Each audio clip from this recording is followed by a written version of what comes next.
जैसा कि इसके प्रीवियस एपिसोड में देखा था कि अपने मेन कैरेक्टर की इतनी खतरनाक पावर को देखकर ये सभी के सभी डर गए होते हैं और फिर अपना एमसी फाइनली इन पर अपना स्लो अटैक कर देता है। लेकिन जब इनको ये स्लो अटैक लगने वाला ही होता है कि तभी लीडर इन अपने एमसी को रोकते हुए कहता है कि प्लीज़ इन्हें छोड़ दीजिए, अगर इन्हें कुछ हो गया तो मैं इनकी फैमिलीज को क्या मुँह दिखाऊंगा। आफ्टर ऑल ये सभी के सभी मेरे टाइसंग सेक्ट के ग्रैंड इमोर्टल कॉन्फ्रेंस को ज्वाइन करने के लिए आए थे, इसलिए प्लीज़ टाविस्ट फैन इन्हें छोड़ दीजिए।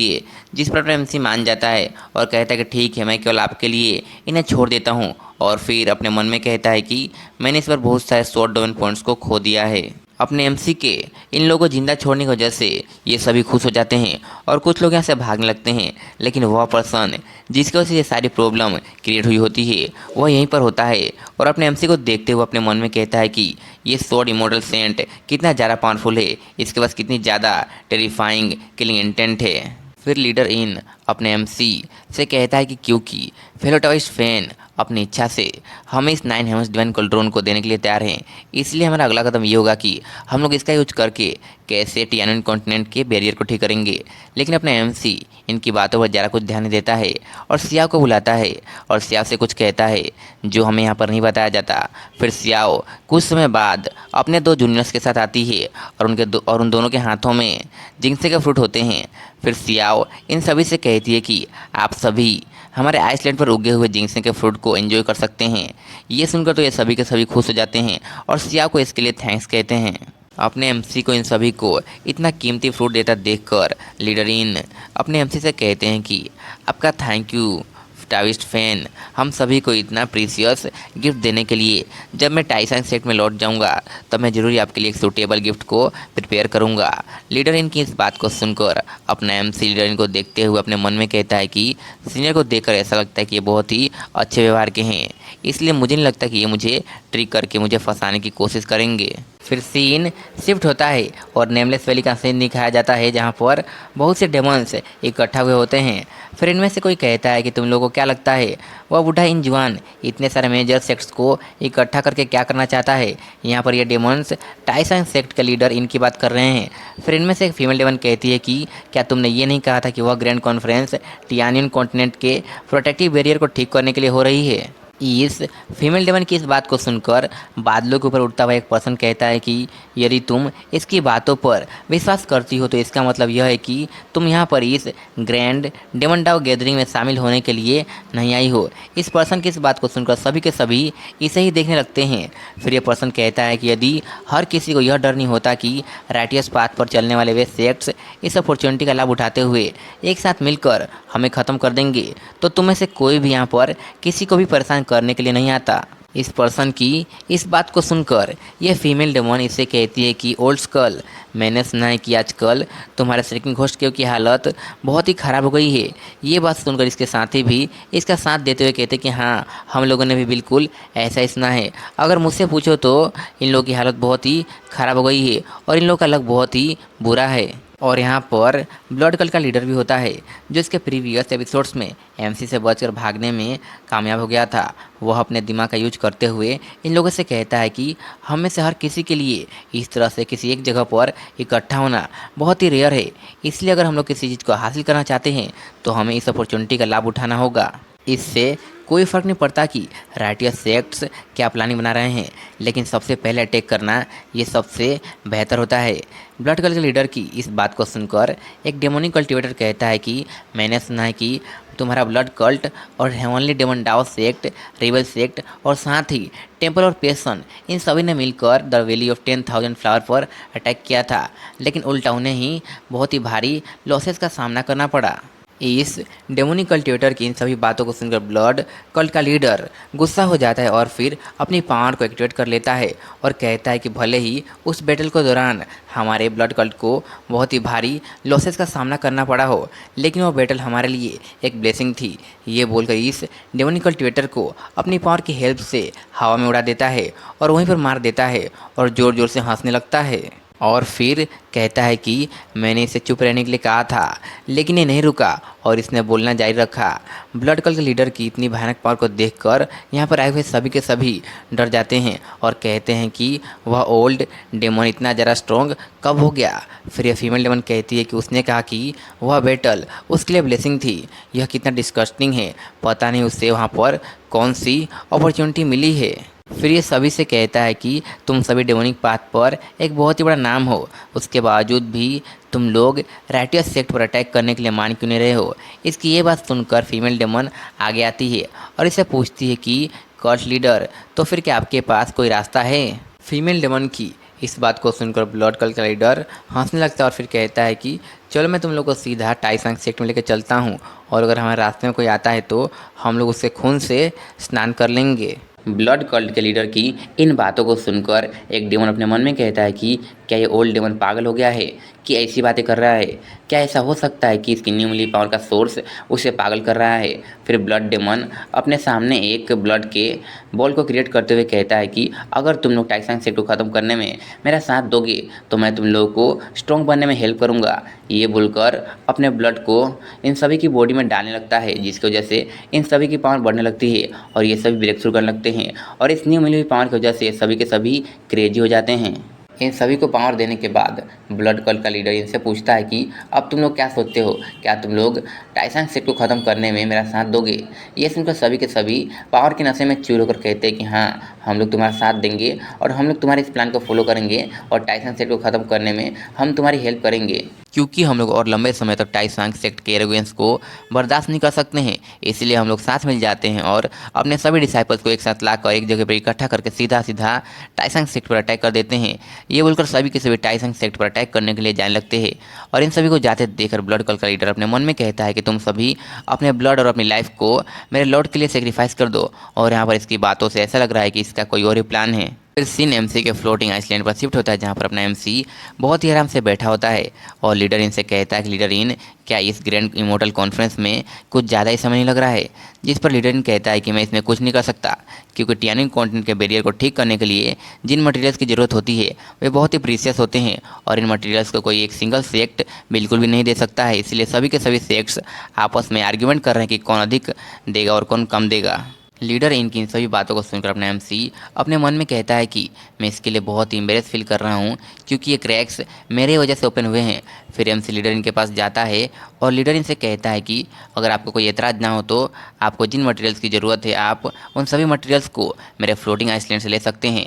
इस बात को सुनकर लीडर इन खुश हो जाता है और एमसी की भर भर कर तारीफ़ें करने लगता है, जिस पर एमसी कहता है कि आपको इतना पोलाइट होने की कोई ज़रूरत नहीं है, क्योंकि अब हम लोग फ्रेंड्स हैं। यहाँ पर ये दोनों ऐसे ही बातें कर रहे होते हैं कि तभी यहाँ पर होली स्वॉर्ड इमोर्टल सेक्ट का लीडर आ जाता है और इन दोनों से कहता है कि बहुत सारे डेमन डाउ सेक्ट्स ने एक साथ मिलकर एक अलायंस को बना लिया है और वे सभी के सभी टाइसंग सेक्ट की तरफ बढ़ रहे हैं और उन लोगों ने उनके रास्ते में आने वाले सभी मेजर फैमिलीज और सिटीज़ को ख़त्म कर दिया है। इस मामले के बारे में जानने के बाद लीडर इन कहता है कि फेलोटॉयस्टी और फेलोटॉयस्टली, आप सभी जल्दी से जाकर सभी सेक्ट्स के और फैमिलीज के हेड को यहाँ पर समन कर लीजिए, ताकि हम लोग इस मैटर के बारे में डिस्कशन कर सकें कि हम लोगों को उन सभी से कैसे डील करना है। फिर टाइसंग सेक्ट को दिखाया जाता है जो पूरी तरह से डार्क ऑरा से घिर गया होता है और इस चीज़ को देखकर अपना एमसी लीडर इनसे कहता है कि इस बार को मुसीबत लगता है कि कुछ ज़्यादा ही बड़ी है। फिर कुछ समय बाद का सीन दिखाया जाता है जहाँ पर सभी सेक्ट्स और फैमिलीज के हेड एक जगह पर इकट्ठा हो गए होते हैं। फिर कोई पर्सन आगे आता है और लीडर इनसे कहता है कि मैं थंडर स्वॉर्ड विंड पवेलियन से हूँ और मेरे थंडर विंड स्वॉर्ड पवेलियन पर डेमन डाउ अलायंस ने अटैक कर दिया था, जिसकी वजह से मेरा thunder wind sword pavilion almost destroy हो चुका है और केवल मैं और मेरे कुछ एल्डर्स से वहाँ से बचकर भागने में कामयाब हो पाए हैं। इस पर्सन की इस बात को सुनकर सभी सेक्ट्स और फैमिलीज के हेड गुस्सा हो जाते हैं और कहते हैं कि सभी डेमन डाउ सेक्ट से मिलकर एक अलायंस को फॉर्म कर लिया है और अब वे सभी के सभी राइटियस पाथ पर चलने वाले सभी सेक्ट्स और फैमिलीज को डिस्ट्रॉय कर रहे हैं। इसका सीधा सीधा मतलब ये है कि वे सभी के सभी राइटियस पाथ पर चलने वाले सेक्ट्स और फैमिलीज को सीधा सीधा चैलेंज कर रहे हैं। ये चीज़ माफ़ करने लायक बिल्कुल भी नहीं है। इन सभी को इतने गुस्से में देखकर लीडर इन सभी से कहते हैं कि तुम लोग इसके बारे में चिंता करने की कोई ज़रूरत नहीं है। थंडर विंड स्वॉर्ड पवेलियन और बाकी जिन्होंने भी डेमन डाउ सेक्ट की वजह से सफ़र किया है उस मैटर को हम लोग बाद में देख लेंगे, लेकिन जिस रीजन की वजह से मैंने तुम सभी को यहाँ पर बुलाया है वह रीजन ये है कि डेमन डाउ सेक्ट के अलायंस के आर्मी से कैसे डील करना है, जो कि अभी मेरे टाइसंग सेक्ट के ग्रेट रेड स्का माउंटेन पर आ चुकी है और उस पर हमला कर दिया है। लीडर इन की इन सभी बातों को सुनकर सभी के सभी कहते हैं कि लीडर इन, आपको इसके बारे में चिंता करने की कोई ज़रूरत नहीं है, हम सभी आपका साथ देंगे। इसलिए हम सभी अपने सभी डिसाइपल्स को यहाँ पर बुला लेते हैं ताकि वे सभी इस मैटर में हमारी हेल्प कर सकें। फिर लीडर इन अपने एमसी से पूछता है कि आपका इसके बारे में क्या ख्याल है, जिस पर अपना एमसी कहता है कि आपको इसके बारे में चिंता करने की कोई ज़रूरत नहीं है। राइटियस पाथ पर चलने वाले सभी कल्टिवेटर्स को बचाने के लिए मैं भी आपका सपोर्ट करूँगा और शांति से नहीं बैठूंगा। और फिर अपना एमसी अपने मन में 100 डोमेन पॉइंट्स के लिए लार टपकाते हुए कहता है कि मैं इतने लार्ज अमाउंट में 100 डोमेन पॉइंट्स को कमाने का मौका कैसे खो सकता हूँ। फिर लीडर इन अपने एमसी को सपोर्ट करने के लिए थैंक्स कहता है। फिर लीडर इन सभी से कहते हैं कि अब हम लोगों को ज़रा देरी ना करते हुए मेरे सेक्ट की supreme technique in and yang formation को एक्टिवेट करना शुरू कर देना चाहिए।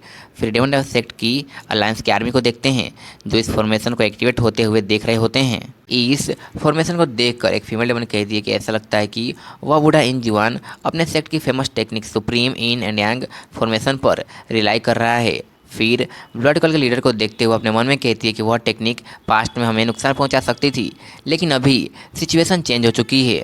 फिर ब्लड कल्ट का लीडर हंसते हुए इन सभी के पास आने लगता है। तभी ये सभी के सभी उसके ऑरा का फील करते हैं जो पहले से ज़रा स्ट्रॉन्ग हो चुकी थी। उसकी बढ़ी हुई पावर को देखकर ये सभी के सभी अपने मन में कहते हैं कि धत्तेरी की, वह तो पहले से ज़रा स्ट्रॉन्ग हो चुका है। उसने जो सीक्रेट टेक्निक हमें दी थी हमारी पावर बढ़ाने के लिए, वह टेक्निक शायद अधूरी है, या फिर ऐसा भी हो सकता है कि उसकी टेक्निक हमारी टेक्निक से ज़्यादा स्ट्रॉन्ग है। फिर सभी के सभी टाइसंग सेक्ट पर अटैक करने के लिए जाने लगते हैं और इन सभी को ज़्यादा देखकर ये अपने मन में कहता है कि मेरे पास पहले से ही गॉड की पावर है, इसीलिए मैं तुम लोगों को अपने लॉर्ड के लिए सेक्रीफाइस कर दूंगा और तुम लोग मेरे रास्ते के वह सीढ़ियाँ हों जो मुझे एक इमोर्टल बनने में मदद कर रहे हो। फिर ये सभी डेमोनिक कल्टिवेटर्स टाइसंग सेक्ट पर अटैक कर देते हैं।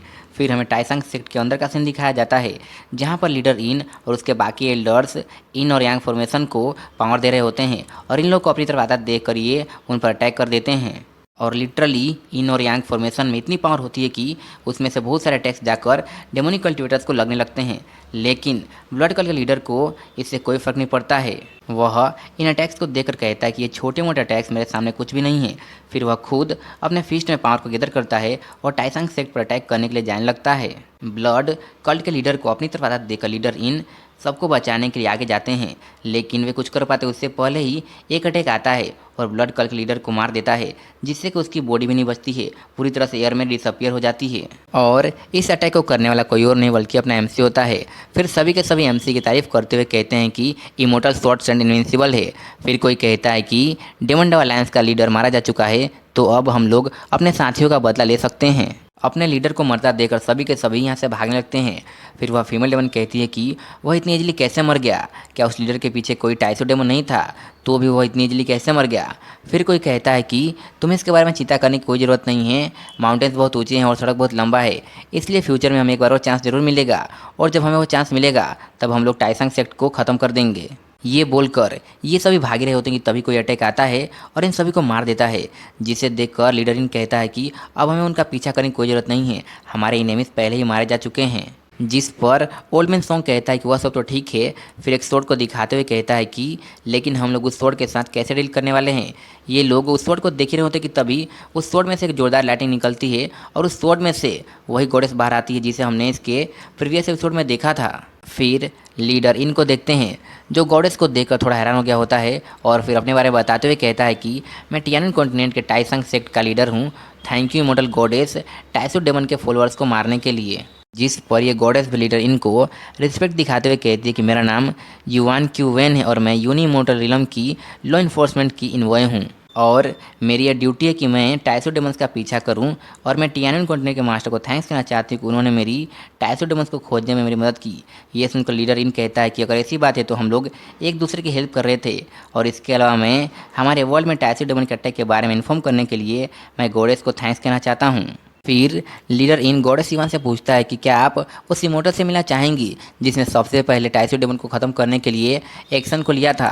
अपने एमसी के बारे में सुनकर गॉडेस इवान कहती है कि ऑफ कोर्स मैं उससे मिलना चाहूँगी। फिर सभी के सभी एमसी के फ्लोटिंग आइसलैंड पर जाने के लिए निकल जाते हैं। फिर गॉडेस इवान की रियल बॉडी को दिखाया जाता है जो कहती है कि मुझे इस बात की कभी भी उम्मीद नहीं थी कि इस तरह के अननोन स्मॉल वर्ल्ड में मुझे वास्तव में एक ऐसा मास्टर मिल जाएगा जिसके पास ग्रेट स्वॉर्ड इंटेंट है। सच में मैं खुद को एक्साइटेड होने से नहीं रोक सकती हूँ। फिर अपने एमसी को दिखाया जाता है जो गॉडेस इवान के चारों तरफ घूम रहा होता है और उसे घूर घूर कर देख रहा होता है, जिसकी वजह से गॉडेस इवान थोड़ा साई फील कर रही होती है। फिर अपना एमसी लार टपकाते हुए गॉडेस इवन को देखकर अपने मन में कहता है कि मैं वंडर हूँ कि जो इमोर्टल वॉइड के अंदर फ्रीली घूम सकता है उससे मुझे कितने शॉर्ट डोमेन पॉइंट्स मिलेंगे। फिर अपना एमसी खुद को संभालता है और खुद को मारते हुए कहता है कि नहीं नहीं, ये बिल्कुल भी सही नहीं है, मैं शॉर्ट डोमेन पॉइंट्स के बारे में सोचते ही पागल हो जाता हूँ। अपने एमसी के इस तरह का बिहेवियर को देखकर गॉडेस इवन उसे देखते हुए अपने मन में कहती है कि वह पर्सन कुछ गलत नहीं सोच रहे हैं ना। फिर गॉडेस इवन अपने एमसी को ग्रीट करती है और उससे कहती है कि थैंक यू उस टाइसो डेमन को मारकर मेरी हेल्प करने के लिए जिसे मैं ढूंढ रही थी। गॉडेस इवन को थैंक्स बोलते देखकर अपना एमसी कहता है कि इसकी कोई ज़रूरत नहीं है। जब कोई इविल चीज़ दुनिया में आती है और दुनिया को ख़त्म करना चाहती है तो हमारा ये फ़र्ज़ बनता है कि हम उसके खिलाफ़ कोई एक्शन लें और उसे ख़त्म कर दें। अपने एमसी की इस बात को सुनकर गॉडेस इवन कहती है कि लेकिन फिर भी फेलोटाइस फेन और स्टियानियन कॉन्टिनेंट को केयरफुल रहने की ज़रूरत है, क्योंकि मैं टोटल 2 टाइसो डेमन्स का पीछा कर रही थी, जिसमें से एक टाइसो डेमन मारा जा चुका है और दूसरा टाइसो डेमन टियानियन कॉन्टिनेंट में बहुत ही अच्छे से छुपा हुआ है। इसलिए आप सभी को बहुत ही केयरफुल रहने की ज़रूरत है। गॉडेस इवन की इस बात को सुनकर लीडर इन गॉडेस इवन से पूछता है कि गॉडेस इवन, क्या आप मुझे बता सकती हैं कि उस दूसरे टाइसो डेमन के पास कौन कौन सी एबिलिटीज़ है। जिस पर गॉडेस इवन कहती है कि ऑफकोर्स मैं आप सभी को उसके बारे में बता सकती हूँ।